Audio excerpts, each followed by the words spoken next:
Bonjour, nous sommes le mardi 2 juin 2020. Alors, chers amis de Philopop, comme je vous l'ai annoncé, je vous présente aujourd'hui le rêve de d'Alembert, écrit par Diderot en 1769. Alors, c'est le texte le plus abouti qu'il ait écrit pour exposer son matérialisme. C'est un texte déroutant, mais vraiment magnifique, autant sur le plan philosophique que sur le plan littéraire. On peut le trouver dans la collection Garnier-Flammarion, voici, avec une excellente présentation de Colas Duflot. Et quand ce sera nécessaire, je vous indiquerai les pages précises auxquelles je me référerai dans cette collection.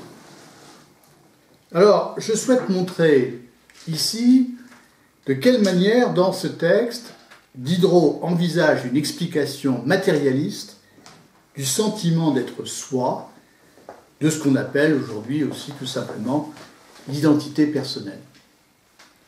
Comme je m'efforcerai de suivre attentivement la démarche de Diderot, mon propos sera sans doute assez long, mais vous savez bien que pour comprendre un texte, il est impossible de faire du survol.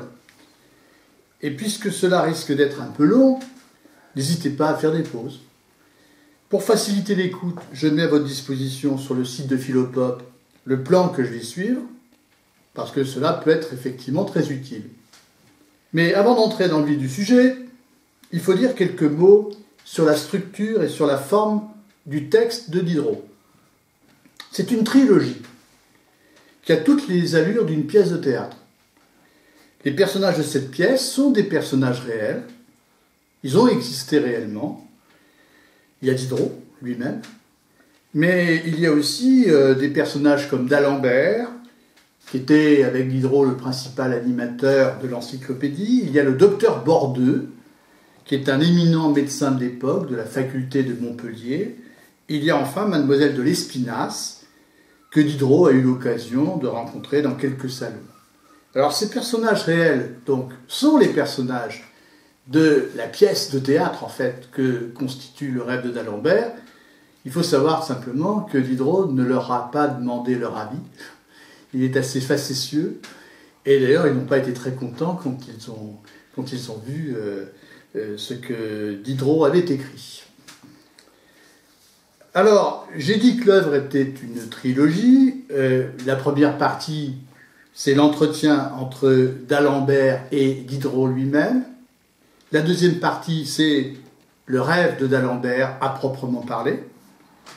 Là, Diderot a disparu comme personnage, mais on y trouve d'Alembert, Mademoiselle de Lespinasse et Bordeu. Et puis la troisième partie, très courte, met en scène Bordeu et Mademoiselle de Lespinasse. Cette troisième partie s'appelle La suite de l'entretien. Et évidemment, je n'en dirai pas grand-chose, puisque l'essentiel se concentre surtout dans la première et la deuxième partie. La première partie est un dialogue de facture assez traditionnel. Diderot expose à son ami d'Alembert son hypothèse matérialiste. Il veut lui montrer sa fécondité explicative. D'Alembert est plutôt attaché à une position dualiste, dans la tradition du philosophe Descartes qui distingue l'âme du corps. Diderot donc cherche à convaincre d'Alembert en s'appuyant sur les données scientifiques apportées par la chimie et la physiologie de son temps. Il recourt à l'expérience et pour rendre plausible l'hypothèse matérialiste, il n'hésite pas à utiliser des analogies comme celle qu'il fait par exemple avec le clavecin, avec un clavecin, pour réfléchir sur le fonctionnement de la pensée. La deuxième partie, le rêve de d'Alembert, est beaucoup plus longue, beaucoup plus complexe et plus riche, et comme son titre l'indique, elle est consacrée pour une bonne part au rêve que fait d'Alembert durant la nuit qui succède à l'entretien qu'il a eu la veille avec son ami Diderot. D'Alembert poursuit en rêve cet entretien et il se met à y développer une vision une vision matérialiste de l'univers qui prolonge l'hypothèse qu'a défendue devant lui la veille Diderot. Comme son sommeil est extrêmement agité, sa compagne, mademoiselle de Lespinasse, craint qu'il soit malade et elle appelle à son chevet le docteur Bordeu, qui, comme je l'ai dit, est une sommité médicale de l'époque. Elle a noté les propos tenus par d'Alembert dans son rêve et elle le rapporte à Bordeu, qui peut ainsi les commenter. Alors, dans son rêve, je l'ai dit, d'Alembert prolonge le discours que lui a tenu Diderot et il se livre à une grande vision matérialiste de l'univers. Ainsi, le rêve permet de conférer à l'hypothèse matérialiste un aspect systématique. Il donne lieu à des analogies, comme celle de la toile d'araignée, qui vont permettre de concevoir la formation d'un être sentant, pensant, conscient de soi, à partir de la seule matière. Et c'est le point sur lequel je voudrais surtout insister dans cette introduction. Les visions de d'Alembert, qui sont rapportées par mademoiselle de Lespinasse, permettent d'élaborer des hypothèses à l'aide d'analogies qui sont prises très au sérieux par le docteur Bordeu. Et le docteur Bordeu représente dans le texte, au fond, la figure de la science. Et loin d'écarter les visions de d'Alembert comme ridicules et insignifiantes, eh bien on va voir au contraire que Bordeu cherche à montrer qu'elles sont confirmées par l'expérience, par la pratique, et qu'elles ont un intérêt pour expliquer les phénomènes du vivant. Il qualifie même le rêve de d'Alembert d'assez belle excursion. C'est une assez belle excursion, dit-il. Et il dit aussi à son sujet qu'il s'agit là, je cite, de philosophie bien haute, systématique dans ce moment. Il dit cela, page 105. Alors ces propos de Bordeu sont importants car ils permettent de comprendre le sens précis du matérialisme de Diderot. Il ne le présente pas comme une doctrine vraie, qui a le dernier mot sur la réalité, mais comme une hypothèse. Et précisément, la philosophie peut fournir à cette hypothèse un cadre systématique en proposant une vision unifiée de la réalité, comme celle que présente le rêve de d'Alembert. Ainsi, la philosophie exprime en quelque sorte un rêve, mais c'est un rêve dont le philosophe est conscient qu'il est un rêve. Et contrairement aux autres métaphysiciens qui prétendent élaborer une connaissance vraie de la réalité, Diderot ne prétend pas que son matérialisme soit une image vraie du monde. Quel intérêt le rêve de d'Alembert peut-il donc avoir? Eh bien celui de nous ouvrir des pistes de recherche, celui de nous indiquer une voie d'investigation. Et on peut espérer à partir de là que les sciences confirmeront les hypothèses qui sont énoncées, celles qui sont justement formulées par le moyen du rêve de d'Alembert.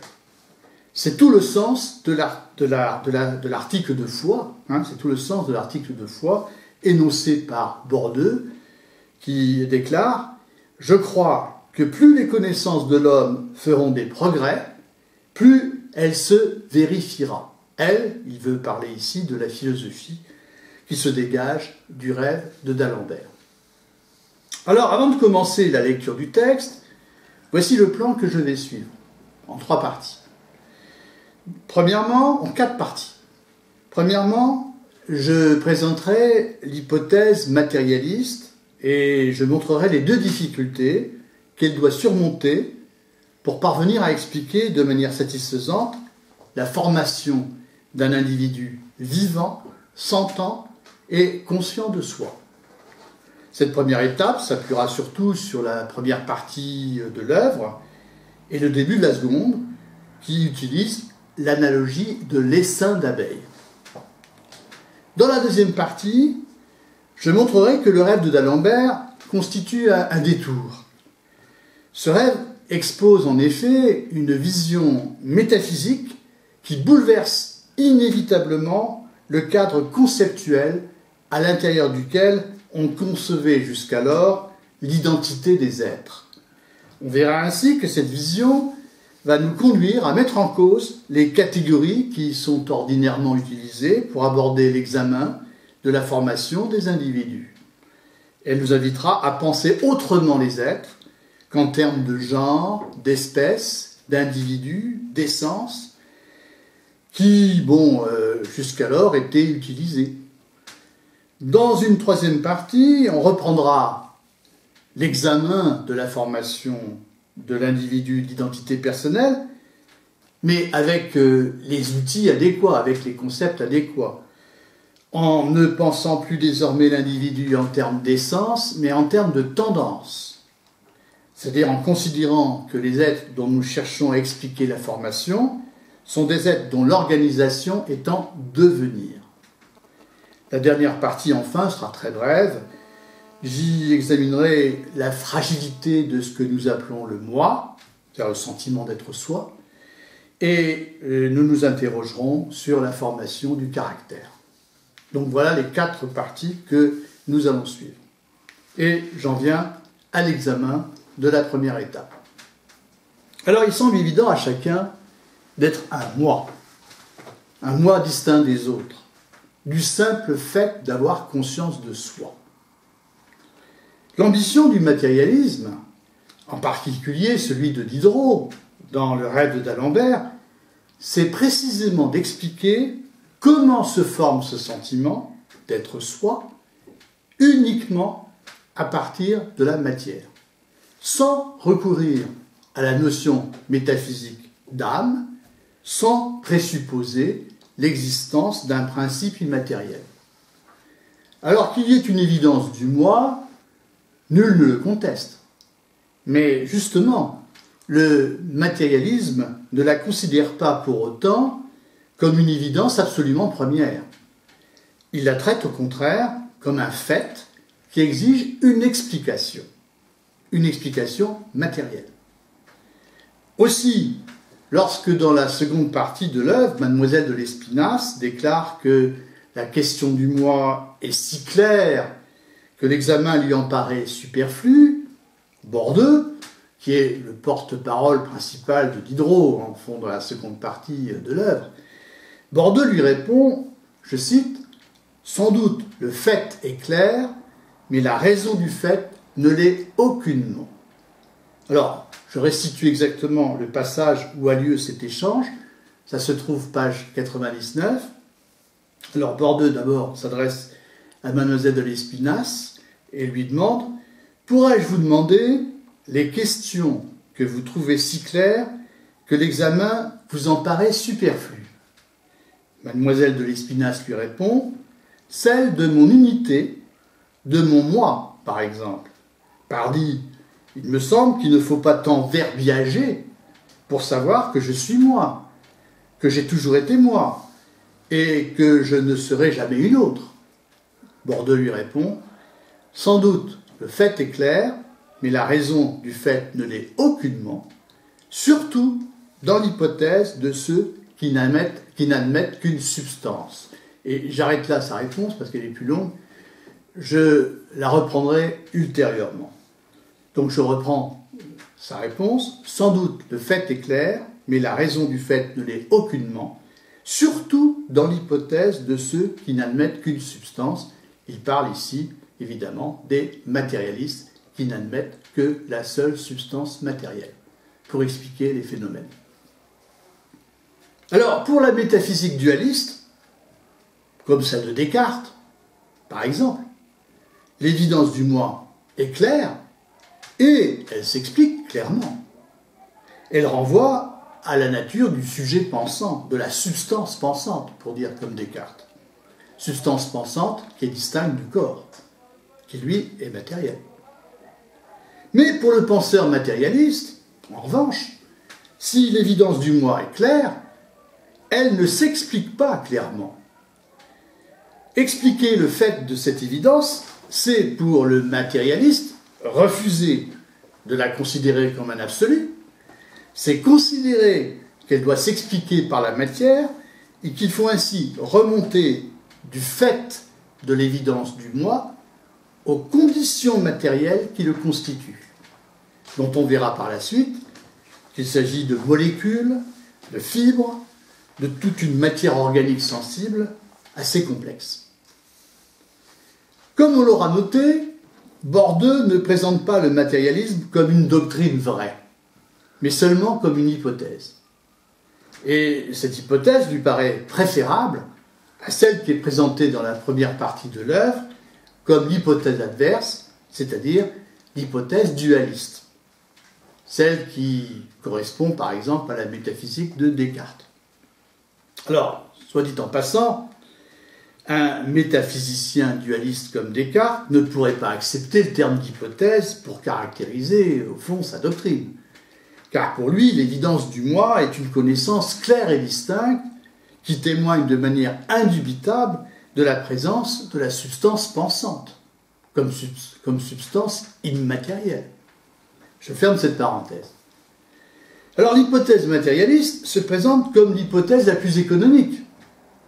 C'est la plus économique puisqu'elle n'admet qu'une substance, qu'une seule substance, la matière, alors que l'hypothèse dualiste en mentionne deux, la matière et l'esprit. Ainsi, à partir de la seule substance matérielle, il semble possible aux matérialistes d'expliquer l'intégralité du réel, sans faire intervenir un principe immatériel. Qu'est-ce qu'on entend par le réel?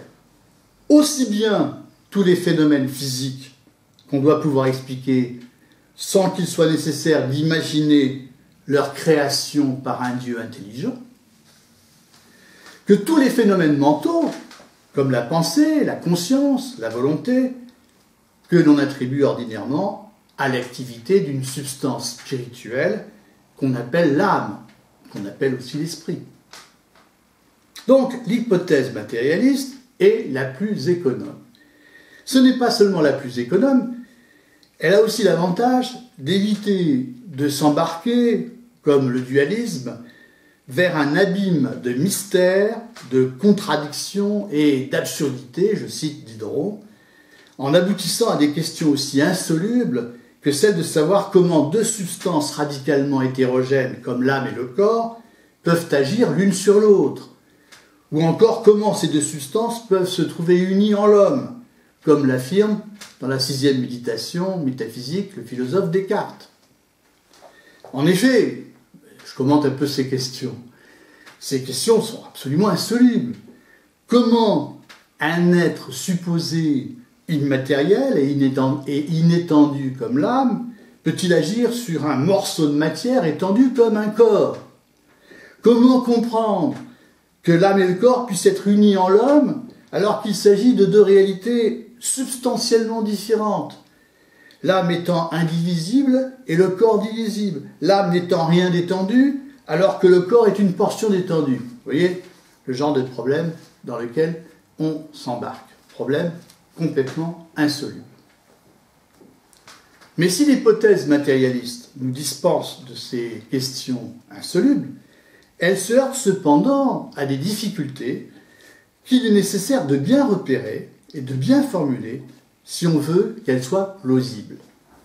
Et comme nous allons le voir, il y en a essentiellement deux. Première difficulté, comment expliquer d'abord la formation d'un être vivant et sensible, a fortiori pensant, à partir de la matière.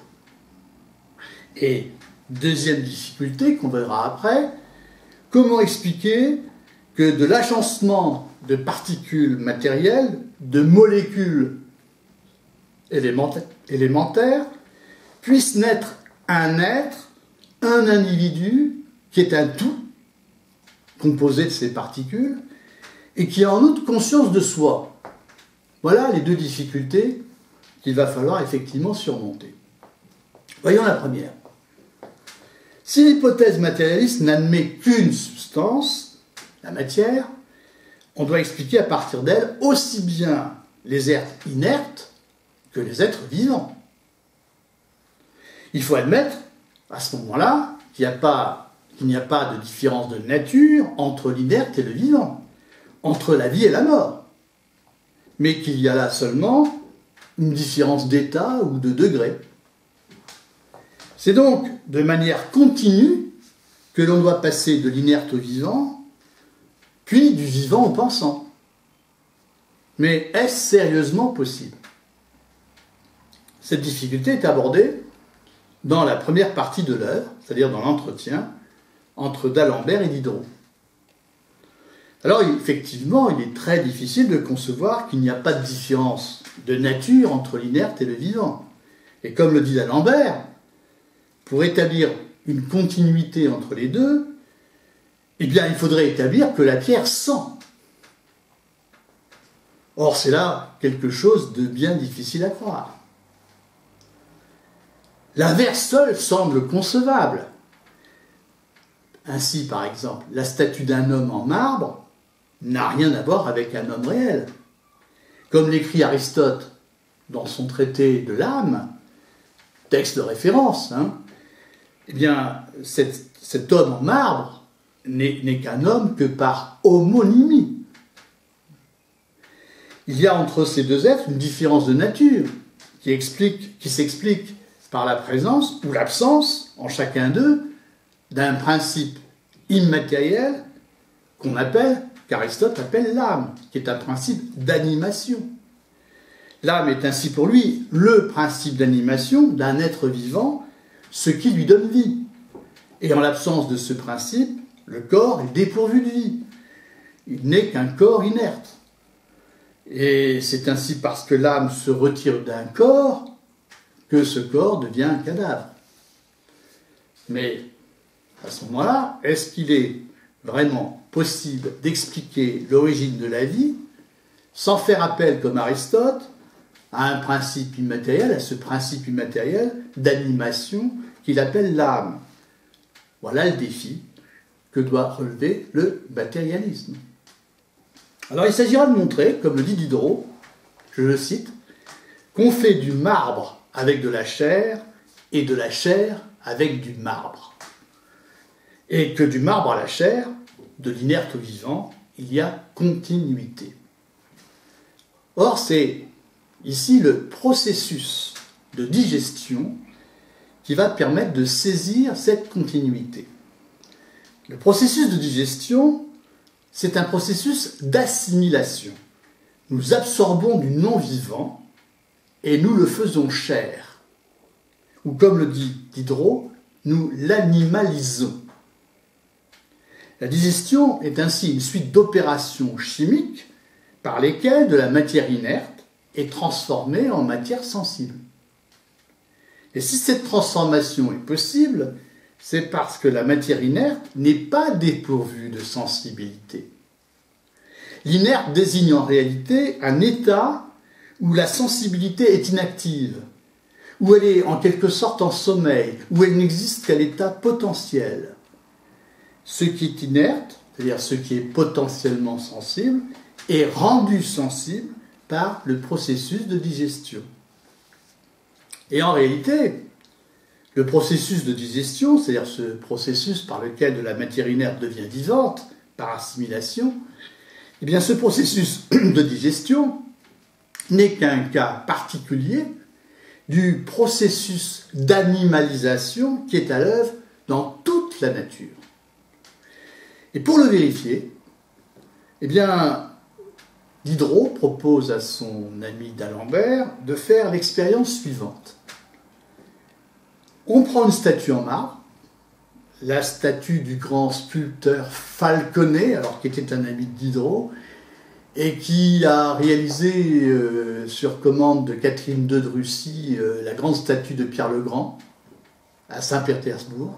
C'est lui qui l'a réalisé. C'était par l'intermédiaire de Diderot, c'est lui qui a été contacté par Catherine II de Russie. Enfin, c'est pour la petite histoire. Donc, on prend une statue en marbre du grand sculpteur Falconet, on la casse, on la pulvérise, on la broie, on réduit ainsi le bloc de marbre initial en poudre, on mêle cette poudre à de l'humus, c'est-à-dire à de la terre végétale, et avec le temps, beaucoup de temps bien sûr, eh bien on verra que le marbre s'assimile à la terre qui va être ensuite assimilé par les plantes, qui seront un jour consommées par les hommes. Donc on passe ainsi du minéral au végétal, puis du végétal à l'animal. Donc on passe ainsi de manière continue du marbre à la chair. Conclusion, la nature n'est pas essentiellement différente de la pierre à la chair, elle est simplement dans un état différent. Alors bien sûr, l'expérience à laquelle recourt Diderot n'est qu'une expérience fictive, car pour que du marbre se transforme en chair, il faut beaucoup plus de temps que celui dont nous disposons. Mais il suffit de montrer que de l'inerte au vivant, le passage est possible pour lever le premier obstacle qu'on oppose à l'hypothèse matérialiste qui est accusée d'être incapable d'expliquer l'origine de la vie à partir de la matière. Et si l'on comprend donc que la sensibilité est une propriété générale de la matière, eh bien à ce moment-là, on pourra saisir le passage de l'inerte au vivant comme un processus d'animalisation, c'est-à-dire de transformation de la matière, en faisant l'économie de ce principe immatériel d'animation qu'on appelle l'âme. Ce premier obstacle levé, il semble maintenant beaucoup plus facile d'expliquer le passage du vivant au pensant. Et ici, Diderot s'inscrit dans la filiation des penseurs empiristes, pour lesquels, au fond, les idées viennent des sens, la pensée vient de la sensation. Alors, voici ce que dit Diderot à son ami d'Alembert. Vous m'avouerez qu'il y a bien plus loin d'un morceau de marbre à un être qui sent, que d'un être qui sent à un être qui pense. Fin de citation. Ainsi, on peut maintenant envisager l'explication de la formation d'un être pensant comme d'Alembert lui-même. Et ici, on peut faire la remarque suivante. Être matérialiste, ce n'est pas s'incliner devant le fait que d'Alembert est un être pensant, conscient de lui-même, un grand savant, capable, comme l'indique ensuite Diderot, de résoudre le problème de la précession des équinoxes. C'est un grand géomètre, un grand astronome. Bon. Ce n'est pas considérer la pensée de cet être merveilleux, comme dit Diderot, comme une sorte de réalité mythique qui surgirait nulle part, qui serait déjà là dès l'embryon, comme si elle ne devait rien à une histoire et à une formation, comme s'il y avait depuis toujours une âme de d'Alembert qui préexiste à son devenir. Je cite ici le propos de Diderot. Page 59. Avant que de faire un pas en avant, permettez-moi de vous faire l'histoire d'un des plus grands géomètres de l'Europe. Qu'était-ce d'abord que cet être merveilleux? Rien. Diderot s'adresse à d'Alembert, pour parler d'Alembert. Alors, d'Alembert, un peu vexé, lui répond, le texte est assez amusant, il lui répond, comment rien? On ne fait rien de rien. Alors, Diderot reprend, vous prenez les mots trop à la lettre. Et puis ensuite, il lui raconte, à ce moment-là, l'histoire de la rencontre de ses deux parents. Il a fallu d'abord que les molécules de ces deux parents se rencontrent par l'acte sexuel, pour former le germe qui deviendra ensuite d'Alembert. Il raconte ensuite la croissance qui va permettre à d'Alembert de passer de l'état de germe à celui de fœtus. Puis il va lui raconter sa naissance, son enfance, son éducation. En bref, il lui raconte toutes les étapes par lesquelles un être, en l'occurrence d'Alembert, va de l'inerte au sentant, puis du sentant au pensant, pour vieillir enfin, dépérir, et, pour terminer, se dissoudre en plusieurs molécules dans la terre végétale quand il est mort. Ainsi, cet être pensant, cet être éminent par sa pensée, qui est d'Alembert, n'est d'abord rien. Rien en tant qu'individu, rien en tant qu'être pensant. Avant la rencontre des molécules de ses deux parents, il n'y a rien de cet être qui prétend pourtant, parce qu'il est dualiste, que toute la dignité de son être réside dans la pensée. Il y a seulement les molécules dispersées de ses deux parents, présentes dans les testicules de son père et les ovaires de sa mère, qui auraient très bien pu ne jamais se rencontrer. Et l'individu d'Alembert n'est en définitive que le résultat aléatoire de leur combinaison. Toutefois, il ne suffit pas d'expliquer comment se forme un individu sentant et pensant, comme d'Alembert, à partir de la rencontre de molécules. Il faut comprendre aussi comment une combinaison de molécules parvient à former un individu qui est un tout et qui, en plus, a conscience de lui-même en tant que tout, en tant qu'organisme. C'est la deuxième difficulté que doit surmonter le matérialisme. Elle est formulée par Bordeu dans la réponse qu'il fait à Mademoiselle de Lespinasse au début de la seconde partie. Et cette fois-ci, je vais la restituer dans son entier. Rappelons-nous que pour Mademoiselle de Lespinasse, l'unité de son moi est tellement évidente qu'il n'y a pas à s'interroger là-dessus. Ce serait, pour reprendre le verbe qu'elle utilise, verbiager, faire discuter en vain. Or, que lui répond exactement Bordeu? Je donne donc l'intégralité de sa réponse.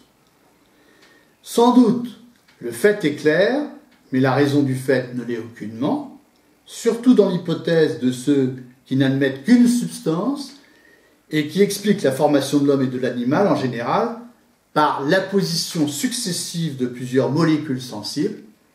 Chaque molécule sensible avait son moi avant l'application, mais comment l'a-t-elle perdue? Et comment, de toutes ces pertes, en est-il résulté la conscience d'un tout? Fin de citation.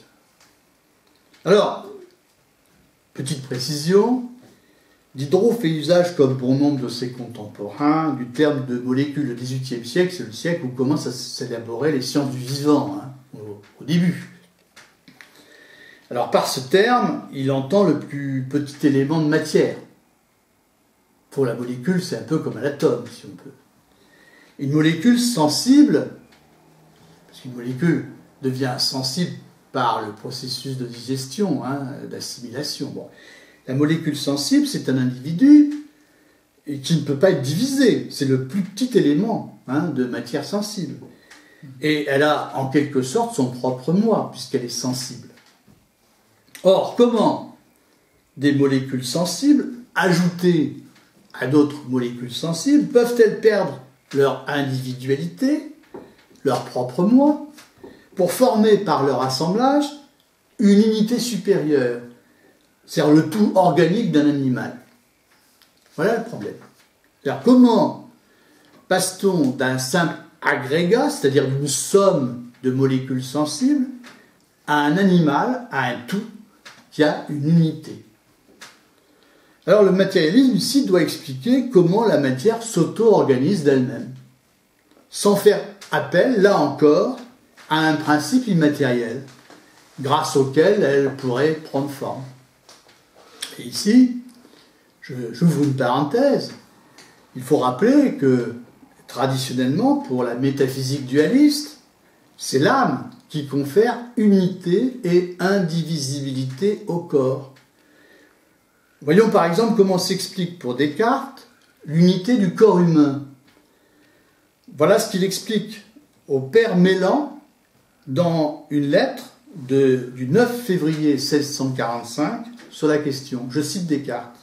« Quand nous parlons du corps d'un homme, nous n'entendons pas une partie déterminée de matière, ni qui ait une grandeur déterminée, mais seulement nous entendons toute la matière qui est ensemble unie avec l'âme de cet homme. » Fin de citation. C'est-à-dire que s'il n'était que de la matière, le corps d'un homme n'aurait aucune unité. Le corps humain est un en ce qu'il est composé justement de matière et d'âme. Et c'est l'âme qui confère unité et indivisibilité au corps humain. Ainsi, selon Descartes, un homme au cours de sa croissance n'est pas seulement un corps dont la matière change, dont la matière s'accroît, il est un même corps. Un même corps qui demeure le même du fait de son union avec son âme. Et même si son corps subit des changements quantitatifs, par exemple, on lui coupe par exemple le bras, ou la jambe, eh bien il reste en quelque sorte indivisible. Il reste indivisible par son union avec son âme. Je ferme cette parenthèse. Alors évidemment, pour le matérialisme, aucun principe immatériel, aucune âme ne peut ici conférer unité et indivisibilité au corps. Aucune âme ne préexiste à la multiplicité des composantes du corps pour leur donner unité, pour leur conférer unité, et permettre à l'individu de demeurer le même être en dépit des changements matériels de son corps. Alors, je reformule le problème. Comment expliquer la formation d'une unité organique, celle d'un homme ou d'un animal, à partir d'une multiplicité de molécules? Eh bien, cette difficulté, exprimée par Boerdeux, se résout si on distingue contiguïté et continuité. Alors évidemment, je vais expliquer. L'intégration des molécules sensibles dans l'unité d'un tout, d'un organisme animal, se fait par le passage de rapports de contiguïté entre les molécules à des rapports de continuité. Tant qu'elles sont contiguës, deux molécules sont juxtaposées en quelque sorte. Elles sont comme deux grains de sable. Elles forment seulement un agrégat, c'est-à-dire une somme de grains. Les molécules parviennent à former une unité en fusionnant par contact, à la manière de deux gouttes de mercure, comme l'explique d'Alembert dans son rêve, d'ailleurs, page 83. Deux gouttes de mercure par contact n'en forment plus qu'une. Il y a alors unité par assimilation. Eh bien, les deux molécules, devenues homogènes l'une à l'autre par contact, ne sont plus contiguës, elles sont en continuité. En se fondant les unes dans les autres, les molécules forment ensuite des fibres, au fond, ce que nous appellerions aujourd'hui du tissu organique, puis des réseaux de fibres jusqu'à composer l'unité d'un animal entier. Voilà comment se constitue progressivement, à partir de molécules sensibles, au fond, un tout, un animal. Et l'homme est un animal. Comme le suggère alors Mademoiselle de Lespinasse, bien, l'individu ainsi formé ressemble à un essaim d'abeilles. Chacune des abeilles, dans un essaim, est en effet comme une molécule, en continuité avec les autres, et cette continuité produit justement l'essaim d'abeilles. C'est le tout qui est composé d'une multiplicité d'abeilles, comme l'organisme vivant est un tout composé d'une multiplicité de molécules, mais qui sont fondues les unes dans les autres. Alors Diderot recourt ainsi à l'analogie de l'essaim d'abeilles pour résoudre la difficulté énoncée par Boerdeux. À vrai dire, il ne la résout pas, il n'explique pas vraiment le phénomène d'intégration des molécules dans un tout organique. L'analogie n'explique pas le phénomène, mais elle lui trouve une correspondance dans un autre domaine qui en montre au moins la possibilité. Et c'est ça l'intérêt de l'analogie. C'est-à-dire que, évidemment, l'analogie ouvre une piste en quelque sorte. Et c'est à la science, ensuite, plus tard, d'expliquer vraiment comment se fera l'intégration. La véritable explication du phénomène se fera plus tard, grâce au développement des sciences, comme l'indique d'ailleurs plus loin Boerdeux, page 105, j'ai cité tout à l'heure son propos. Nous en arrivons à la seconde partie. Mais alors que nous sommes sur le chemin d'une explication matérialiste de l'unité organique d'un homme et de la conscience qu'il a de lui-même, le texte de Diderot nous invite à un détour dans sa seconde partie. Il nous invite à l'examen de la vision métaphysique et cosmologique développée par le rêve de d'Alembert. Et cette vision va considérablement modifier les choses. Elle va nous contraindre à nous interroger sur la pertinence et sur la légitimité du questionnement concernant l'unité de l'individu et du moi. Elle va nous contraindre à revoir les concepts que nous utilisons ordinairement pour mener ce questionnement. Concepts d'essence, d'espèce, de genre, d'individu, etc., etc. En tout état de cause, il faudra replacer le questionnement qui a été mené jusqu'ici sur la formation de l'individu et de son moi dans le cadre général de la vision matérialiste de l'univers développée par le rêve de d'Alembert. Mais d'abord, quel est le rôle de ce rêve dans le texte de Diderot? Alors, première remarque, le rêve est d'abord un phénomène physiologique, dont la suite du texte, d'ailleurs, expliquera qu'il modifie le rapport que l'individu entretient avec son corps et le monde environnant. Il y aura une explication physiologique du rêve dans la suite du texte.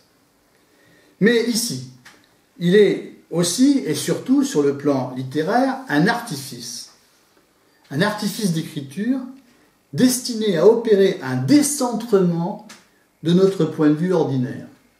C'est-à-dire que le rêveur est quelqu'un qui parle d'ailleurs. Il parle d'une autre planète, en quelque sorte.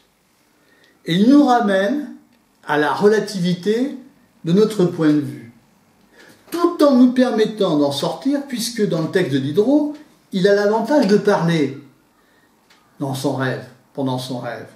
Et son propos est rapporté par Mademoiselle de Lespinasse au docteur Bordeu. Donc, nous savons ce que dit d'Alembert dans son rêve. Ça, c'est très important. Mais surtout, le rêve a un intérêt métaphysique.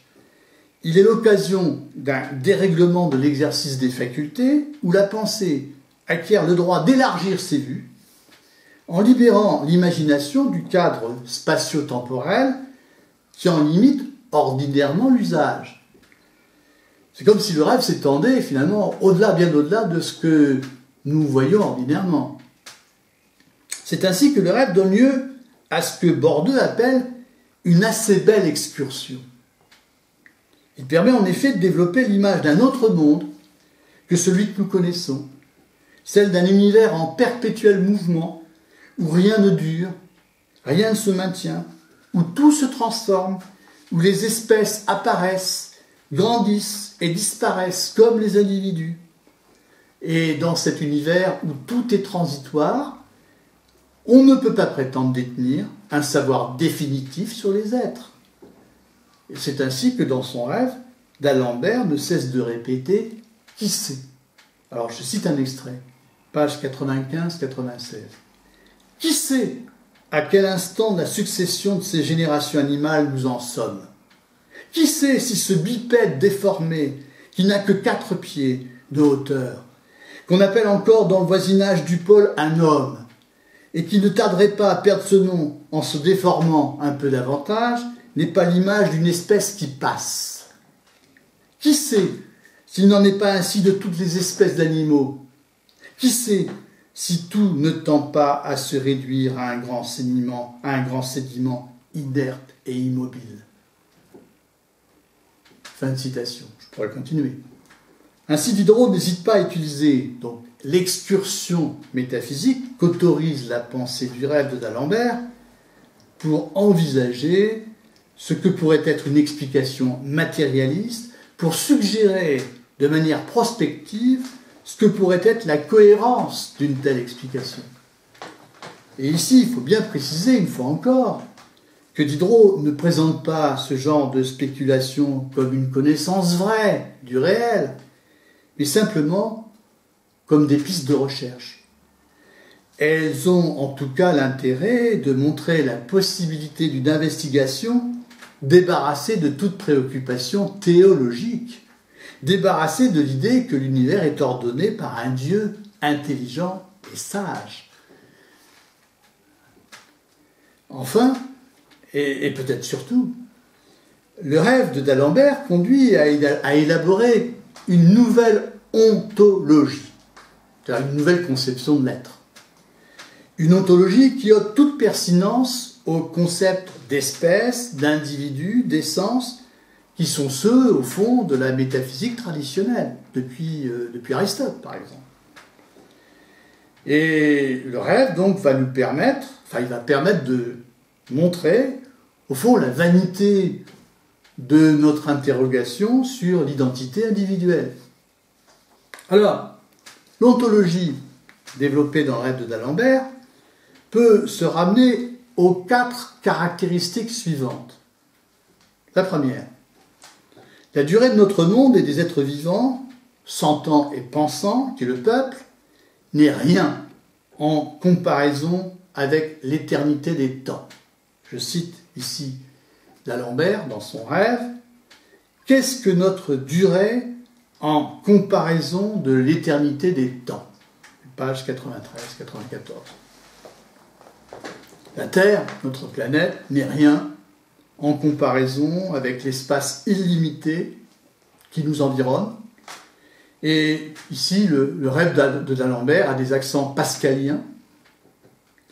On y trouve le thème de la disproportion de l'homme, développé par Pascal dans un certain nombre de ses pensées. Je pense par exemple à la pensée 205 dans l'édition Brunswick, que je cite, et on va voir tout de même la proximité, je cite.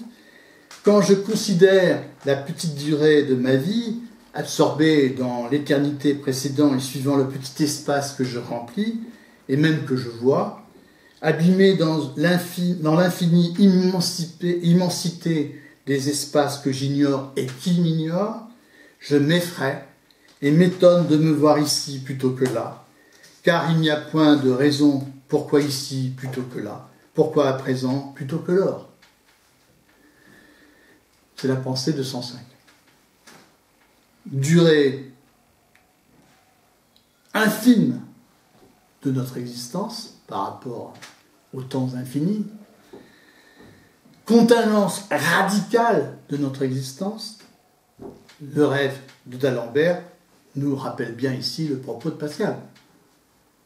Ajoutons à cela que cette durée infime nous rend victimes de ce que d'Alembert appelle dans son rêve, je cite, le sophisme de l'éphémère. Le sophisme de l'éphémère.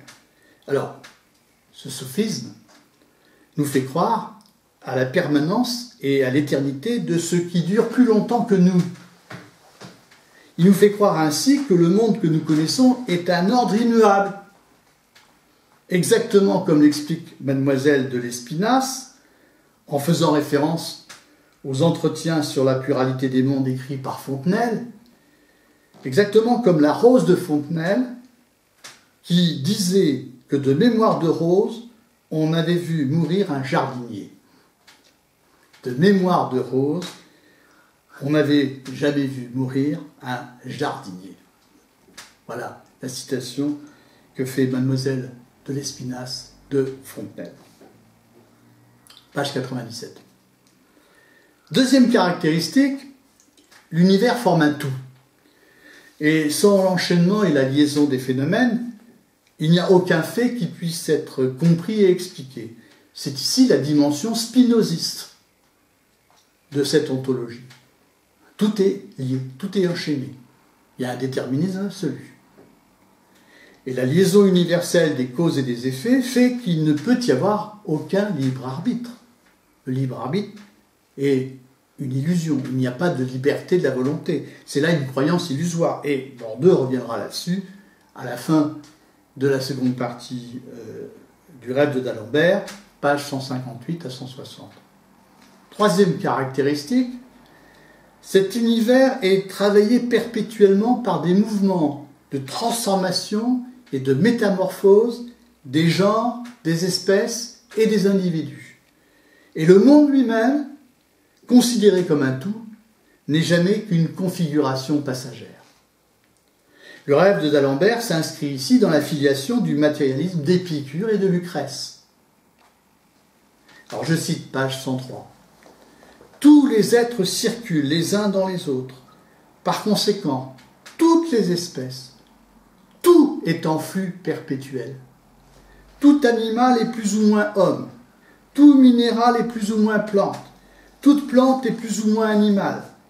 Il n'y a rien de précis en nature. Fin de citation. La différence des genres et des espèces n'est rien de fixe et d'immuable.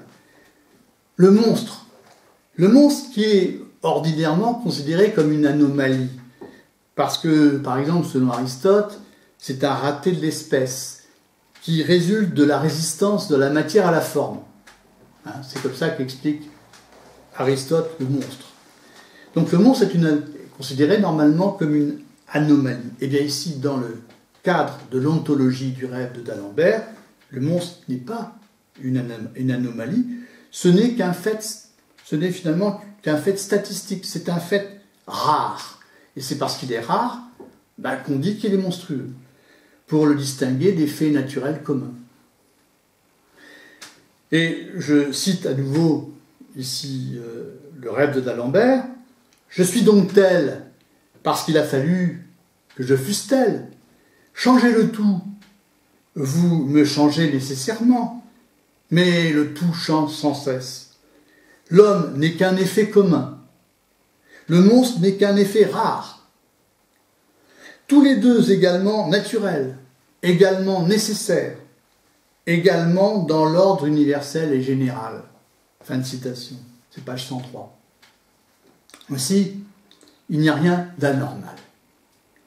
Il n'y a rien de contre-nature, puisque tous les phénomènes, y compris les plus rares, ceux que nous appelons les phénomènes monstrueux, sont des phénomènes naturels.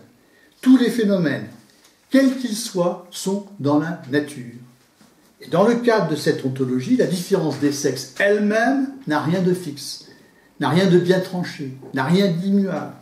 Comme le suggère plus loin Mademoiselle de Lespinasse, c'est page 121, je cite, « L'homme n'est peut-être que le monstre de la femme, ou la femme le monstre de l'homme. » Et ensuite, il y a toute une discussion sur l'anatomie de l'homme et de la femme qui est assez intéressante. Alors, bien sûr, on ne comprendra pas cette réplique si on oublie que le terme de monstre n'a rien de péjoratif ici. Il exprime seulement une déviation par rapport à une norme statistique. Et il est impossible de trouver, pour Diderot, selon Diderot, dans la nature, une norme absolue, immuable, qui permettrait de juger en négatif les êtres qui s'en écartent. Il n'y a rien qui soit contre nature. Enfin, quatrième caractéristique de cette ontologie. L'univers appréhendé par le rêve de d'Alembert est régi par le principe de dissemblance. Dissemblance non seulement entre les êtres, il n'y en a aucun qui ressemble à un autre, mais également à l'intérieur même des êtres, dans la mesure où ils diffèrent perpétuellement d'eux-mêmes. Je cite le rêve de d'Alembert. Dans cet immense océan de matière, pas une molécule qui se ressemble à elle-même un instant. Pas une molécule qui se ressemble à elle-même un instant. Page 94. Ainsi, c'est dans le même instant que chaque molécule diffère d'elle-même, et dans cette différence, continue l'éternel mouvement de ces métamorphoses. Ce principe de dissemblance interne à la matière exprime bien sûr sa mutabilité profonde. Alors, si je récapitule, vous savez qu'il y a quatre caractéristiques de cette ontologie matérialiste. D'abord, il y a infinité, totalité, mobilité, dissemblance. Ce sont les quatre propriétés inséparables de cet univers matérialiste, selon le rêve de d'Alembert, qui font que les individus, aussi bien les êtres organisés que leurs composants, que sont les molécules, les individus, tous les êtres, quels qu'ils soient, sont soumis à un devenir ininterrompu. Et ce devenir ininterrompu les soumet chacun à un processus d'altération à l'issue aléatoire. Comme l'exprime d'Alembert, page 101-102, je cite, « Si tout est en flux général, comme le spectacle de l'univers me le montre partout, que ne produiront point ici et ailleurs la durée et les vicissitudes de quelques millions de siècles. » Fin de citation. Alors le rêve de d'Alembert permet ainsi de souligner la vanité de la question de l'identité et de l'unité individuelle. La question de ce que nous appelons notre moi, notre identité personnelle, paraît vaine pour deux raisons. Si on mesure d'abord la contingence de notre existence, de notre être, et si on prend conscience ensuite de l'inconsistance de la notion d'individu. D'Alembert s'exclame ainsi dans son rêve, page 101-102. « Pourquoi je suis tel ?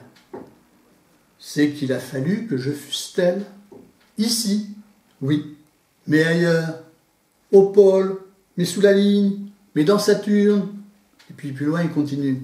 « Qui sait ce que l'être pensant et sentant en Saturne ? Qui sait ce qu'est l'être pensant et sentant en Saturne ? Mais y a-t-il en Saturne du sentiment et de la pensée ? Pourquoi non ? L'être sentant et pensant en Saturne aurait-il plus de sens que je n'en ai ? » Fin de citation.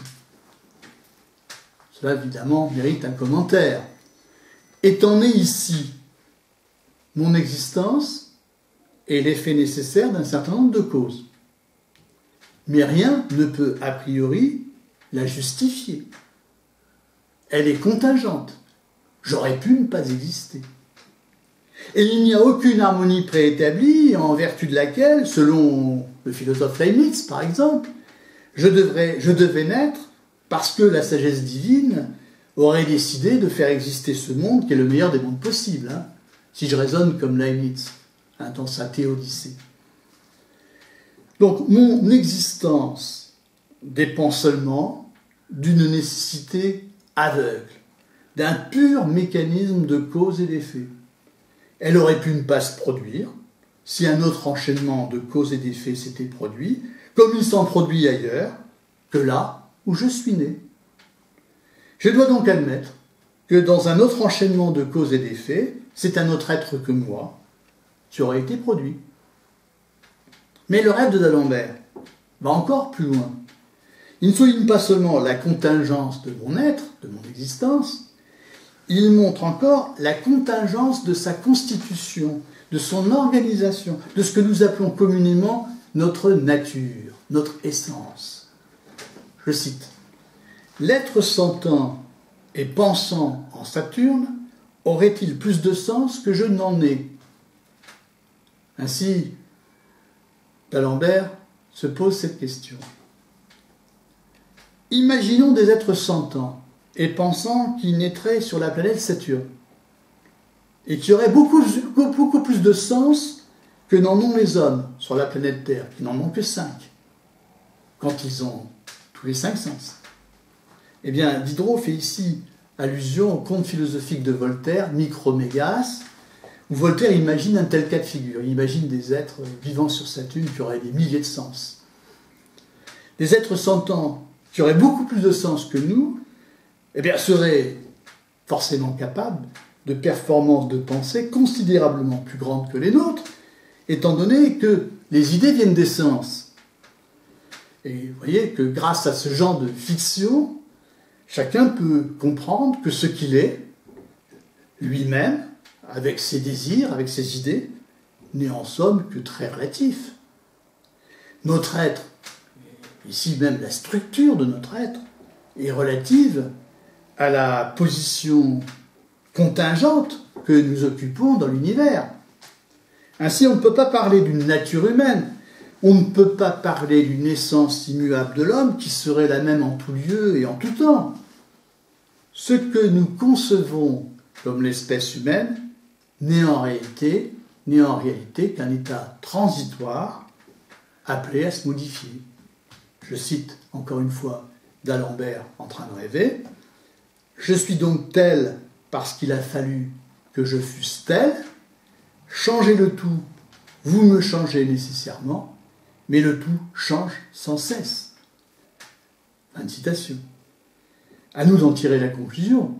Si le tout change sans cesse, notre espèce change nécessairement. Et nous avec. En réalité, il n'y a pas plus d'individus qu'il n'y a d'espèces. L'ontologie matérialiste du rêve de d'Alembert ôte toute pertinence à ces notions qui présupposent un ordre fixe et des distinctions immuables. Voyons ce que dit par exemple d'Alembert de la notion d'individu, en interpellant les philosophes, les pauvres philosophes. Page 104. Et vous parlez d'individus, pauvres philosophes. Laissez là vos individus. Répondez-moi. Y a-t-il un atome en nature rigoureusement semblable à un autre atome? Non. Et il poursuit plus loin. Que voulez-vous donc dire avec vos individus? Il n'y en a point. Il n'y a qu'un seul grand individu. C'est le tout. Dans ce tout, comme dans une machine, dans un animal quelconque, il y a une partie que vous appellerez telle ou telle. Mais quand vous donnerez le nom d'individu à cette partie du tout, c'est par un concept aussi faux que si dans un oiseau, vous donniez le nom d'individu à l'aile ou à une plume de l'aile. Et vous parlez d'essence. Pauvre philosophe, laissez là vos essences. Fin de citation, on pourrait poursuivre. Alors, que font les philosophes dont se moque ici d'Alembert? Quand ils cherchent à connaître un individu, comme Socrate ou Callias, par exemple, eh bien, ils distinguent en lui sa forme et sa matière. Je reprends ici le vocabulaire d'Aristote dans sa métaphysique. L'individu est une substance composée, c'est-à-dire composée de forme et de matière. La matière, c'est ce qui désigne les caractères accidentels qui distinguent Socrate de Callias. L'un est jeune, l'autre est vieux, l'un est chauve, l'autre a les cheveux bruns, etc. Ce sont des caractères accidentels qui auraient très bien pu être différents. La forme, au contraire, c'est ce qui est nécessaire. C'est ce qui permet d'identifier ces deux individus comme des hommes, de les classer ainsi sous une espèce commune, l'espèce humaine, qui est elle-même déterminable au sein du genre animal par sa différence spécifique. Définition de l'homme, l'homme est un animal doté de logos, un animal capable de raisonner. Voilà comment procède Aristote. Bon. Or ici, est-ce qu'il est vraiment possible de procéder comme Aristote? Est-ce qu'il est possible d'appréhender l'individu Socrate ou Callias comme appartenant ici à une essence immuable, à une espèce immuable? C'est impossible. C'est impossible parce que les seuls individus réellement existants dans la nature, ce sont les atomes. Ce sont des atomes, les plus petits éléments de la matière qui sont indivisibles. Mais ce ne sont pas de ces tout petits individus que veulent parler les philosophes, qu'interpelle d'Alembert. Par le terme d'individu, ils visent les hommes, les oiseaux, les éléphants, qui sont des êtres composés. Ce sont ces individus qu'Aristote range sous les catégories d'espèces et de genres. En vérité, de tels individus n'existent pas. Ils n'ont pas de contenu, ils n'ont pas de contour immuable et distinct.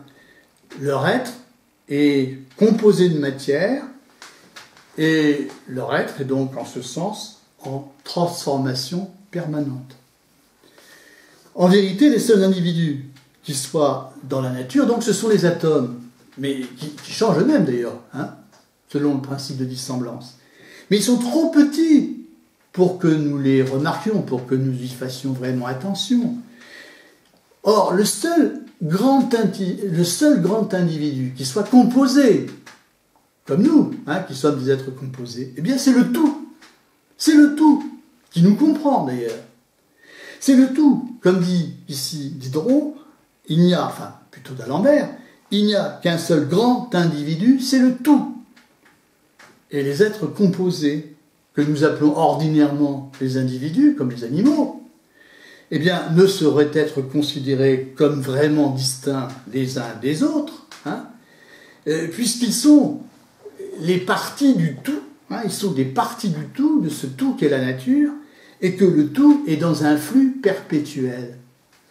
Ainsi, tous les êtres qui sont comme nous des organismes, hein, qui sont des assemblages de matière, et que nous appelons des individus, ne sont en réalité que des parties mouvantes, des parties fluctuantes de ce tout, qui ne cessent de se modifier. Et puisque ce sont les mouvements du tout qui constituent ce que nous appelons des individus, eh bien, il est impossible de chercher à cerner leur essence comme le font ordinairement les philosophes. Et on ne peut pas prétendre définir un être ici en énonçant les propriétés immuables et distinctes de son essence, comme le fait par exemple Aristote en définissant l'homme comme l'animal doué de logos. Alors, est-ce à dire qu'il faut définitivement renoncer à parler d'être, à parler d'individu? Aucunement. Si on a bien compris qu'un être ne se définit pas par une essence, mais, comme va le dire ici ensuite d'Alembert, par des tendances qui sont en devenir. Il ne s'agit pas de supprimer la notion d'individu, il s'agit désormais d'en changer radicalement la conception. Je cite encore une fois d'Alembert dans son rêve, page 104. « Qu'est-ce qu'un être ?» s'exclame d'Alembert. « La somme d'un certain nombre de tendances. » Et les espèces ? Les espèces ne sont que des tendances à un terme commun qui leur est propre. Et la vie ? Une suite de réactions et une suite d'actions et de réactions. Vivant, j'agis et je réagis en masse. Mort, j'agis et je réagis en molécules. Naître, vivre et passer, c'est changer de forme. Fin de citation. On voit ici que la vie n'est qu'un processus chimique où agissent et réagissent des molécules, et elle ne dure en fait aussi longtemps que ces molécules forment une masse. Elles composent un organisme. Et on voit ici que la mort n'est rien d'absolu. Elle ne s'oppose pas radicalement à la vie. On parle de la vie d'un homme tant que se maintient l'organisation par laquelle les molécules qui le composent vivent en masse. Et au fond, la mort, ce n'est que la fin de cette organisation. Elle est le retour à l'état dispersé des molécules qui vivent à ce moment-là en détail, séparées, mais qui peuvent à nouveau s'assembler avec d'autres molécules pour composer d'autres corps. Hein, rien ne disparaît, hein, tout se transforme, hein, finalement, dans cet univers. Alors, dire qu'un individu est une somme de tendances, et donc penser son être comme une organisation qui se fait et se défait, comme une organisation qui est en devenir. Et nous disposons donc désormais d'une ontologie adéquate qui nous permettra d'exprimer la dynamique constitutive des individus. Ceux-ci n'existent pas comme des substances, hein, selon ce que prétendent les philosophes, hein, mais ils existent comme une somme de tendances. Nous arrivons donc maintenant à la troisième partie de notre propos.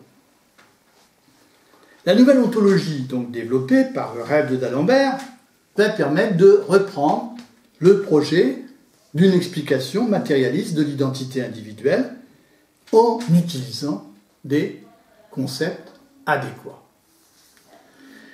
Alors la réflexion ici va surtout prendre la forme d'un dialogue entre Bordeu et Mademoiselle de Lespinasse, auquel s'adjoindra d'Alembert une fois qu'il se sera réveillé. Et cette réflexion va intégrer ce qui a déjà été montré dans la première partie, c'est-à-dire dans l'entretien entre d'Alembert et Diderot, à propos de la question de l'identité personnelle. Alors, ici c'est assez simple à comprendre.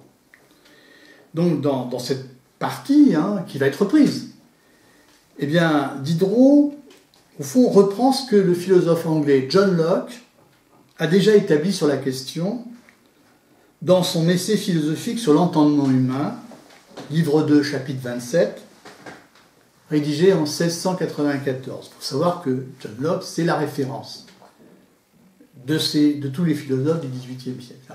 C'est le philosophe puisque c'est un philosophe empiriste, qui inspire effectivement le travail de Diderot, notamment. Alors, qu'est-ce que disait John Locke? Je cite dans le paragraphe 9 du chapitre 27, livre 2. Je cite: « Une personne est un être pensant et intelligent, doué de raison et de réflexion, qui peut se considérer soi-même comme soi-même, une même chose pensante en différents temps et lieux. » Fin de citation. Alors ici, malgré les apparences, il faut faire très attention, Locke n'est pas Descartes. Il ne dit pas que l'identité personnelle est substantielle, qu'elle relève de la substance pensante. Il ne dit pas ça. Il ne parle pas de la présence d'une âme. L'identité personnelle repose sur le sentiment intérieur d'être une même chose pensante. Ce qui n'est pas la même chose. Le sentiment intérieur d'être une même chose pensante, c'est au fond sur le sentiment d'être le même moi dans le temps et dans l'espace. Et c'est bien dans le fil de cette analyse que Diderot va inscrire sa réflexion. Et comme il le montre, l'identité personnelle repose sur la conscience qu'à l'individu d'avoir, je cite, d'avoir été lui, depuis le premier instant de sa réflexion jusqu'au moment présent. Donc, l'identité personnelle est fondée sur la mémoire, qui permet d'établir un lien entre le passé et le présent, qui permet à l'individu de se reconnaître comme l'auteur des actions et des pensées qu'il a eues dans le passé. Je suis le même aujourd'hui que celui qui a eu telle ou telle pensée ou qui a fait telle ou telle action dans le passé. Je me reconnais comme étant le même. Et comme le précise Diderot, l'homme n'aurait aucune identité personnelle sans la mémoire. Je cite, page 64. Sans cette mémoire, il n'aurait point de lui, puisque, ne sentant son existence que dans le moment de l'impression, il n'aurait aucune histoire de sa vie. Sa vie serait une suite ininterrompue de sensations que rien ne lierait. Fin de citation. Donc la conscience de soi ne peut pas exister seulement au présent. Il ne peut y avoir de soi, il ne peut y avoir de moi, que s'il y a un lien, pour lui, entre son passé et son présent, que s'il est en mesure de raconter l'histoire de sa vie en reliant les événements. Ainsi, c'est la mémoire qui, en rassemblant les sensations passées et les sensations présentes, produit le moi, ou, si on veut, la conscience de soi, le sentiment d'être soi. Ça, c'est le premier moment de la réflexion de Diderot, qui n'a rien d'original, il reprend ce que dit Locke. Premier moment de la réflexion sur la formation du moi. Mais Diderot ne s'en tient pas là. Sans la mémoire, il n'y aurait pas d'identité personnelle, oui, mais la mémoire elle-même a besoin d'un support physiologique. Je cite ici Diderot, page 64. La mémoire naît d'une certaine organisation qui s'accroît, s'affaiblit et se perd quelquefois entièrement. C'est-à-dire que la mémoire n'existe pas chez le nourrisson, par exemple, parce que l'organisation physiologique qui en est le support n'est pas encore constituée. Et on sait que cette organisation peut s'affaiblir, on sait qu'elle peut se dégrader, on sait qu'elle peut se perdre dans la sénilité, chez des hommes qui deviennent amnésiques, par exemple, avec l'âge. Donc, le moi n'existe pas dès la naissance, mais seulement dès le premier instant de la réflexion qui va lier plusieurs sensations. Dès qu'on est capable de relier plusieurs sensations par la réflexion, c'est là que la mémoire commence. En tout état de cause, on ne peut pas considérer comme Descartes que le moi est présent dès l'embryon. en tant que substance pensante. Hein, Descartes dit volontiers, l'âme pense toujours, c'est-à-dire qu'elle est là depuis toujours, même dès l'embryon. C'est en cohérence avec sa conception substantialiste de l'âme. Le moi, pour Diderot, comme pour Locke d'ailleurs, enfin, comme pour Diderot, disons, n'est rien sans une base organique. C'est l'organisation physiologique qui rend possible l'exercice de la mémoire, qui elle-même fonde l'identité personnelle en assurant la continuité de la vie mentale. Alors il reste maintenant à savoir comment se constitue cette organisation physiologique qui soutient la mémoire. De quelle manière permet-elle de faire émerger la mémoire et l'identité personnelle? Alors, dans la seconde partie de l'ouvrage, Bordeu part d'une expérience physique très simple, l'expérience physique de la piqûre. Quand on est piqué à la main ou à la cuisse, il y a l'organe qui sent la piqûre et qui souffle, la cuisse ou la main, et il y a autre chose dans le corps qui, comme le dit Bordeu, je cite, c'est que c'est la main ou la cuisse qui a été piquée, et cette autre partie ne souffre pas. Cette autre chose qui ne sent rien, mais qui sait ce qui est éprouvé et qui peut localiser la souffrance dans la main ou dans la cuisse, c'est ce que Mademoiselle de Lespinasse va identifier comme la tête. Et pour éclairer le mode de relation entre la tête et les organes du corps, elle va proposer alors une analogie. L'analogie d'un corps sentant et de son cerveau avec une toile d'araignée et une araignée. Alors c'est assez facile à comprendre. C'est-à-dire que l'araignée est assimilée à cette partie de la tête que l'on appelle les ménages. Organes auxquels se rapportent toutes les sensations excitées sur la longueur des fils. Alors les fils de quoi? Les fils de la toile, hein, les fils au fond du réseau nerveux. Parce qu'au fond, qu'est-ce que c'est que la toile d'araignée? C'est ce qui figure le système nerveux, les circuits nerveux. Hein. Les fils de la toile qui communiquent les sensations de la périphérie du corps au ménage. Alors l'intérêt de cette analogie est de montrer de quelle façon toutes les impressions du corps, toutes les sensations, grâce à la continuité d'un réseau sensible, grâce à la toile d'araignée, affectent un centre commun situé dans les ménages.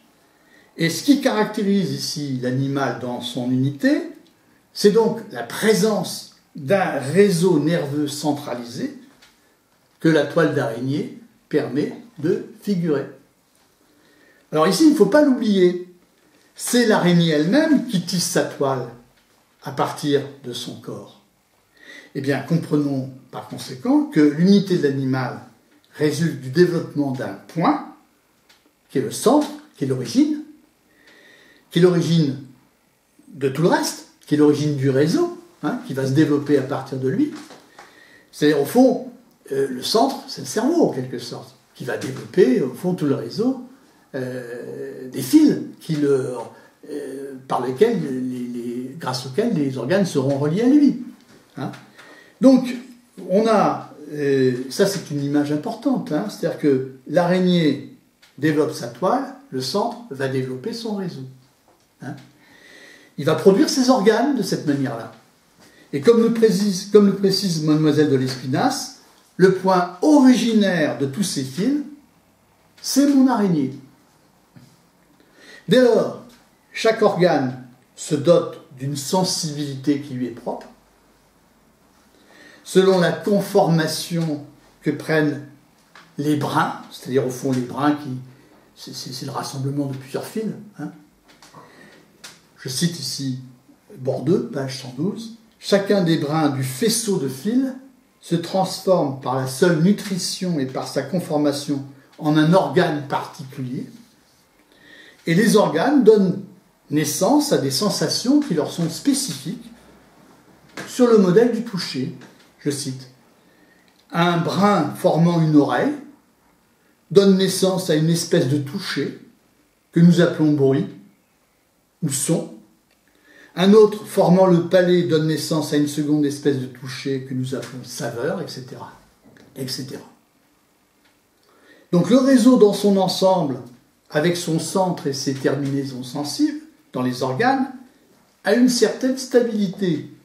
C'est lui qui assure la continuité sensible de l'organisme et détermine ce que nous sommes.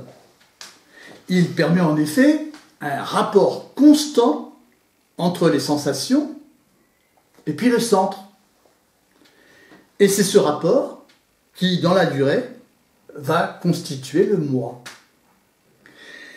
Voilà ce que Bordeu explique, page 123, et ça c'est un passage très important. C'est le rapport constant, invariable, de toutes ces impressions à cette origine commune qui constitue l'unité de l'animal. Je reprends, c'est le rapport constant, invariable de toutes ces impressions à cette origine commune qui constitue l'unité de l'animal. Alors ici, une précision est nécessaire. N'allons pas dire que la pensée c'est le cerveau. N'allons pas réduire le mental au cérébral. C'est pas ce que dit Diderot. Même si le cerveau joue un rôle central, il n'est pas le moi. Le mental ne se réduit pas au cérébral. Le moi, c'est-à-dire le sentiment d'être soi, est un rapport. C'est un rapport, c'est-à-dire qu'il n'est ni le centre du réseau, donc il n'est pas le cerveau, ni le réseau tout entier, qui s'est développé comme une toile d'araignée à partir du centre. Le moi, encore une fois, est constitué par le rapport constant des impressions au centre, que permet, au fond, cette toile, ce que nous appelons aujourd'hui le système nerveux. Donc la mémoire, ce n'est pas le cerveau, c'est une propriété qui émane du cerveau, qui est le centre du réseau. Exactement comme la vue est une propriété de l'œil. Et c'est parce qu'il y a un rapport constant entre les impressions des organes et le cerveau, eh bien, que la mémoire peut se constituer et rend possible à ce moment-là l'identité personnelle. Je cite Mademoiselle de Lespinasse, page 124, c'est la mémoire de toutes ces impressions successives qui fait pour chaque animal l'histoire de sa vie et de son soi. Je reprends, c'est la mémoire de toutes ces impressions successives qui fait pour chaque animal l'histoire de sa vie et de son soi. Alors, soit dit en passant, il n'y a pas de différence tranchée entre l'homme et l'animal. Hein. Il y a une différence de degré. Hein. L'homme est un animal simplement un peu plus complexe, c'est tout. Enfin, comme l'explique Bordeu, c'est grâce à la mémoire que l'individu peut effectuer des comparaisons entre les impressions, entre les sensations, et que peuvent naître à partir de là la pensée et le raisonnement. C'est-à-dire que s'il n'y avait pas la mémoire, il n'y aurait pas la pensée, il n'y aurait pas le raisonnement. Tout s'ensuit, en fait. Et comme Diderot l'expliquait déjà à la fin de la première partie de son texte, eh bien la pensée et le raisonnement ne sont pas autre chose qu'une opération de la nature qui s'effectue en nous. Je dirais presque à la façon d'un instinct. C'est-à-dire que la conscience que nous avons de penser et de raisonner ne décide pas de la pensée. Elle accompagne seulement le mouvement naturel de la pensée et du raisonnement. Il s'agit là d'un mouvement dont la conscience ne décide pas, pas plus qu'une pierre qui serait dotée de conscience et qui croirait de ce fait qu'elle a décidé d'elle-même le mouvement qui lui a été transmis par une cause extérieure, de même qu'une pierre, parce qu'elle a conscience, il irait s'imaginer que c'est elle qui a décidé de bouger. J'emprunte évidemment cet exemple à Spinoza, et ici Diderot est parfaitement spinoziste sur ce plan-là, en montrant que le libre arbitre est une pure illusion, qui tient simplement à je dirais, à l'ignorance dans laquelle nous sommes des causes qui déterminent notre action. Bon. On trouve cet exemple de la pierre dans la fameuse lettre que Spinoza écrit à Schüler. Alors, le moi n'étant que le rapport constant de toutes les impressions au centre, comme l'explique Bordeux, eh bien, il ne dispose en rien d'une puissance métaphysique, comme la liberté de la volonté, qui lui permettrait de décider de ses pensées. Hein? Le moi, c'est simplement le rapport constant de toutes les impressions au centre. Donc, il ne dispose pas d'un pouvoir métaphysique au-dessus de la nature qui ferait qu'il aurait le pouvoir de décider lui-même de ses pensées, de ses actions. Tout cela est illusoire. Alors nous pourrions croire ici que nous sommes arrivés au bout de nos peines, que nous sommes enfin parvenus à proposer une explication matérialiste de l'unité du moi et de son identité.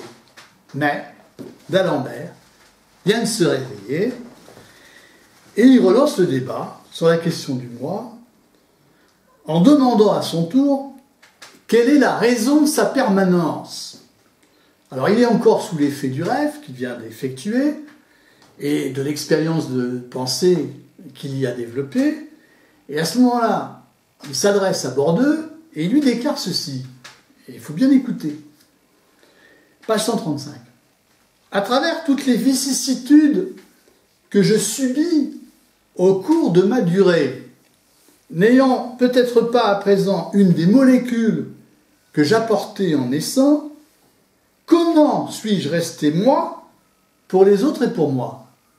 Je reprends, parce que c'est vraiment important. À travers toutes les vicissitudes que je subis au cours de ma durée, n'ayant peut-être pas à présent une des molécules que j'apportais en naissant, comment suis-je resté moi pour les autres et pour moi? Fin de citation. Alors cette question est en écho, bien sûr, avec la déclaration qu'avait faite Mademoiselle de Lespinasse, qui parlait de l'évidence de son moi au début de la seconde partie de l'œuvre. Rappelons-nous ce qu'elle disait. Il me semble qu'il ne faut pas tant verbiager pour savoir que je suis moi, que j'ai toujours été moi, et que je ne serai jamais une autre. Hein, c'était ce qu'elle disait. Bon. En fait, Mademoiselle de Lespinasse n'énonçait pas seulement une évidence, elle en énonçait deux, si on regarde bien. Il y a non seulement l'évidence de son moi, mais il y a aussi l'évidence de la permanence de son moi. J'ai toujours été moi, et je ne serai jamais une autre. Voilà sa conviction. Or, quel est le problème qui se pose à partir de la déclaration de d'Alembert? Si le moi est un rapport dans le temps qui s'établit sur le fondement d'une construction matérielle qui est en mouvement perpétuel, comment peut-il rester le même moi?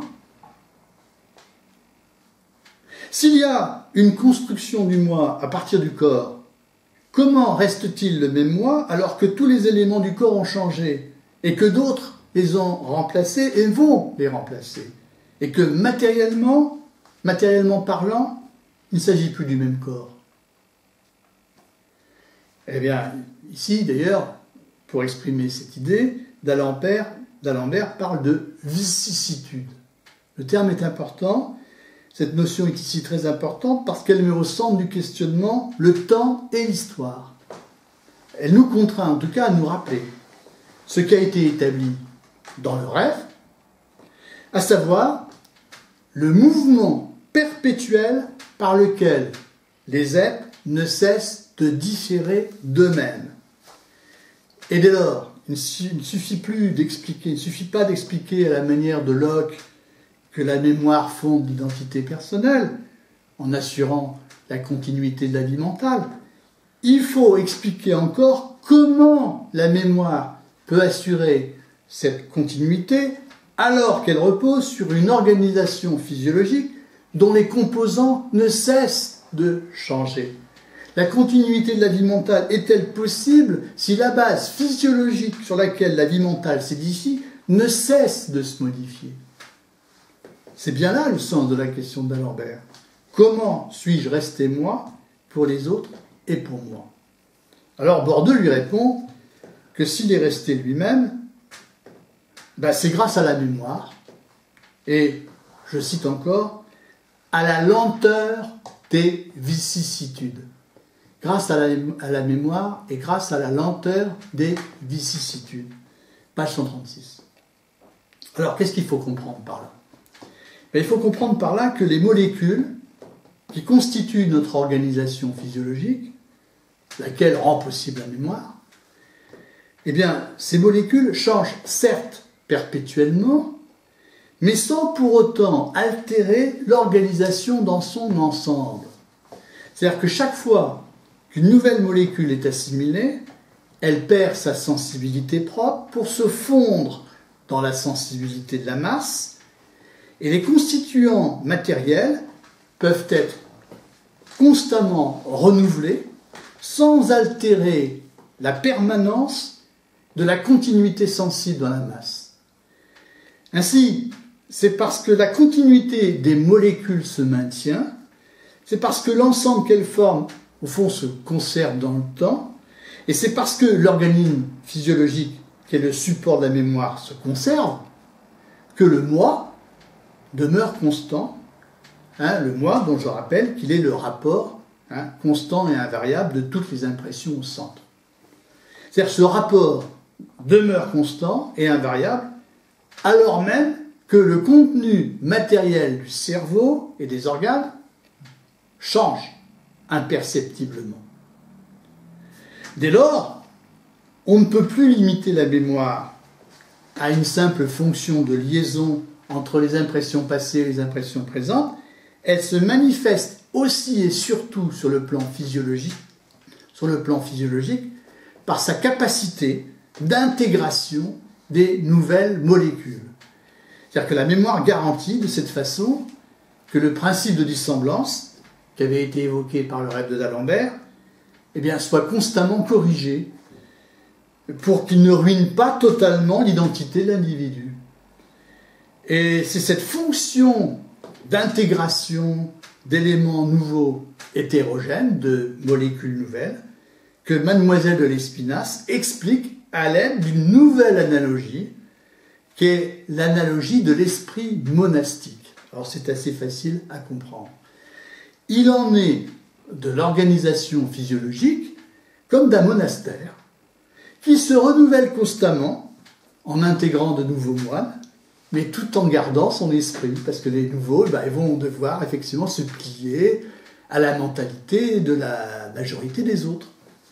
Je cite ce que dit ici Mademoiselle de Lespinasse, page 137.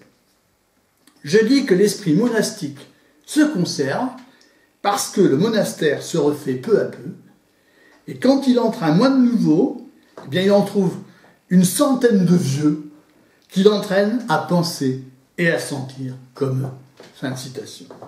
Donc à la lumière de cette analogie, les évidences énoncées par Mademoiselle de Lespinasse, à propos de son moi d'ailleurs, apparaissent maintenant plutôt comme des pseudo-évidences, si on y réfléchit bien. Parce que d'abord, il n'est pas difficile de rappeler, contrairement à ce qu'elle a déclaré, que je n'ai pas toujours été moi. Les 3 premières années de ma vie ne font pas partie de ma vie, parce que je suis incapable de m'en souvenir. Et pourquoi je suis incapable de m'en souvenir? Parce que, encore une fois, l'organisation physiologique qui rend possible la mémoire n'était pas faite. Bon.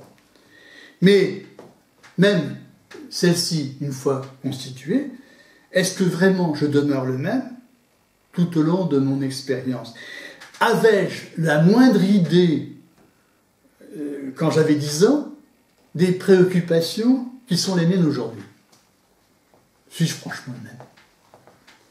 Et comme l'indique Bourdieu, et ça qui est assez remarquable, si d'Alembert était devenu subitement décrépit, imaginons une accélération du temps, imaginons un vieillissement accéléré que subirait d'Alembert. Si d'Alembert était devenu subitement décrépit, eh bien à ce moment-là, il serait devenu subitement un autre, et pour les autres, et pour lui-même, Il ne se reconnaîtrait plus, il ne serait plus le même. Il ne serait plus du tout le même. Parce que tous les rapports entre le centre du réseau et les impressions venant des organes auraient changé brutalement. Il n'y aurait plus aucune continuité. Et il n'y aurait donc pas de constance du rapport. Il n'y aurait donc pas de moi.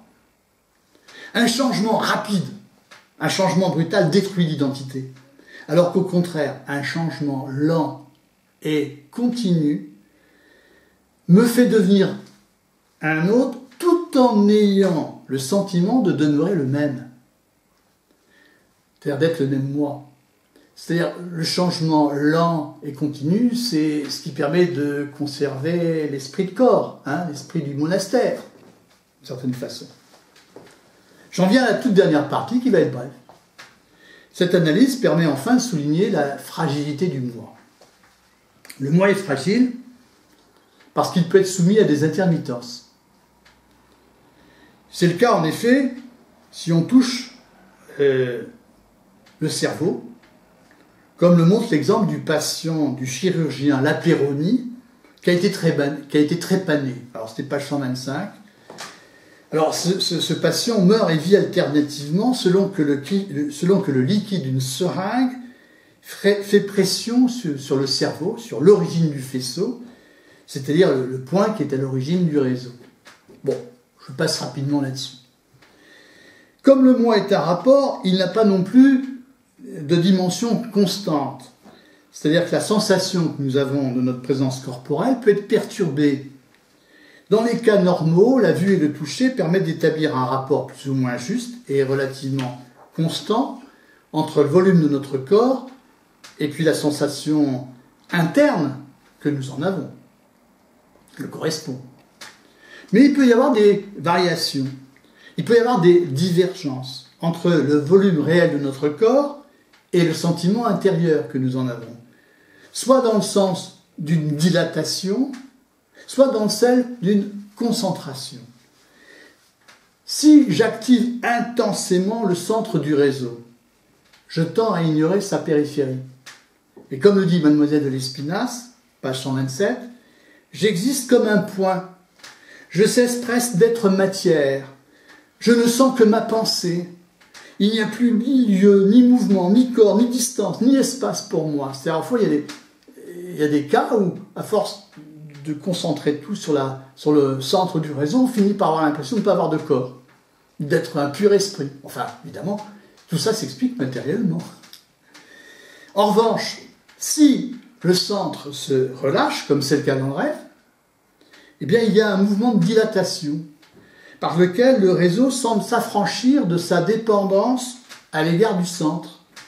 Et Mademoiselle de Lespinasse se souvient de s'être confondue dans ses rêves avec des personnages mythologiques. Alors je la cite. « Il m'a semblé plusieurs fois en rêve que mes bras et mes jambes s'allongeaient à l'infini, que le reste de mon corps prenait un volume proportionné, etc. etc. » Bon. Et comme l'explique plus loin Bordeux, dans la veille, c'est page 157, dans la veille, le réseau obéit aux impressions de l'objet extérieur. Dans le sommeil, c'est de l'exercice de sa propre sensibilité qu'émane tout ce qui se passe en lui. Tout se passe comme si, au fond, le corps n'était plus relié à l'extérieur. Donc il est livré à sa propre sensibilité interne. Alors toutes ces descriptions mettent en évidence un jeu instable et précaire entre le centre du réseau et le réseau lui-même, à travers lequel se produisent toutes les variations qui vont du pathologique au normal. On doit pouvoir expliquer par là la schizophrénie, par exemple. Ah, évidemment, le concept n'est pas connu par Diderot. Et le pathologique, au fond, qu'est-ce que ça désigne, le pathologique? Ça désigne une dissociation du corps et de sa sensation interne. J'en viens au tout dernier point, la question de la formation du caractère, la psychologie. Le rapport entre le centre du réseau et le réseau lui-même donc, va permettre d'expliquer la formation du caractère d'individu. Alors, chaque individu naît avec une organisation singulière. Pour Diderot, il y a un déterminisme biologique. L'éducation ne fait pas tout. Elle ne fait pas tout dans la constitution du caractère d'un individu. Et sur ce point, Diderot va diverger de son collègue, de son ami Helvétius. un autre matérialiste du XVIIIe siècle, qui explique la formation du caractère par l'éducation. Alors, cependant, l'éducation joue un rôle important, dans la mesure où elle peut modifier en partie l'individu.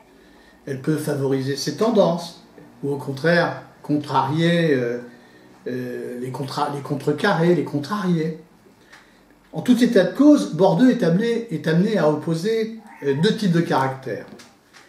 À l'être sensible, à ce qu'il appelle l'être sensible, qui est un être abandonné à la discrétion du diaphragme, et dont la qualité dominante est l'extrême mobilité de certains filets du réseau, eh bien Bourdieu oppose le sage, qui conserve à l'origine du faisceau, donc au centre, tout son empire. Ce sont des citations. Alors sans doute les êtres humains naissent avec une disposition naturelle. Chacun est mené en quelque sorte par ses tendances, les tendances qui dominent en lui, du fait de son organisation. Mais il n'y a là aucune fatalité, en admettant par exemple qu'un homme ait reçu une grande sensibilité, qui le rende faible au départ. Il pourra néanmoins devenir un grand homme, s'il travaille sur lui-même. S'il s'occupe sans relâche, comme le dit ici Bourdieu, à affaiblir cette disposition naturelle, à la dominer, à se rendre maître de ses mouvements, à conserver à l'origine du faisceau tout son empire. Page 153. Et Bourdieu d'ailleurs s'inspire ici du modèle stoïcien. Il montre que le sage est ce grand homme qui ne dépend pas, comme un être sensible, des aléas de son existence, mais se montre capable d'une maîtrise de soi, en toutes circonstances. Donc il y a une formation du caractère. Donc dans une certaine mesure, l'individu peut effectuer un travail sur soi pour se renforcer, mais ce travail sur soi ne présuppose cependant aucun libre arbitre, aucun pouvoir absolu de la volonté qui lui permettrait de se déterminer indépendamment de toute cause. Un tel libre arbitre, encore une fois, est illusoire. C'est ce que déclare Bourdieu, page 160.